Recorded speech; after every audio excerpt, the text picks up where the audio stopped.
Bonjour, on est professeur au lycée Parc des Loges à Évry dans l'Essonne et on dénonce pour cette année une baisse historique des heures d'enseignement affectées à notre établissement pour l'année scolaire 2021-2022.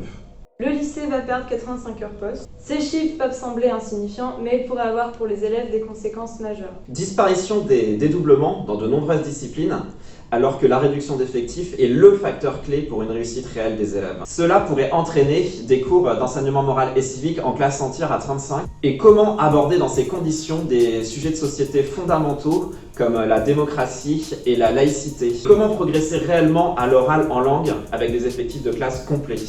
Cette baisse des moyens pourrait entraîner la disparition de l'aide personnalisée pour chaque élève. Cette AP est essentielle pour aider les élèves à construire leur projet d'orientation et ce dès la seconde. La réforme du baccalauréat 2021 oblige les élèves à travailler ce projet d'orientation, que ce soit pour Parcoursup ou pour leur grand oral. Les entraînements au bac blanc qui nous permettent de préparer les élèves dans les meilleures conditions pour les épreuves pourraient disparaître. Les options avec un faible nombre d'élèves tels que le latin, l'italien ou même l'allemand pourraient à terme être menacées. La baisse des moyens impacterait à terme les projets pédagogiques de l'établissement. Donc d'abord seraient menacés tous les clubs du lycée, par exemple l'atelier philo. Seraient également menacées toutes les sorties éducatives, par exemple les sorties au musée ou au cinéma. Enfin, les voyages scolaires seraient également menacés, bref, tout ce qui crée du lien entre les élèves.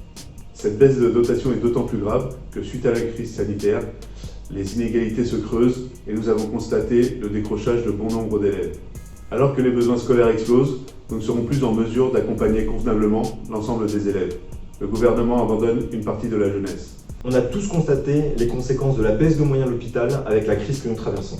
La baisse de moyens de l'école ne pourra que déboucher sur des explosions sociales. Nous avons besoin de services publics forts avec des moyens pour assurer nos missions, former nos jeunes et garantir l'égalité sur le territoire. Pour résumer, nous demandons une révision de la dotation horaire telle qu'elle nous a été proposée en janvier. Vous pouvez nous aider, il suffit de signer la pétition, le lien s'affiche sur votre écran. Nous remettrons cette pétition à un représentant de l'Éducation nationale que nous allons rencontrer le 31 mars, accompagné des parents d'élèves.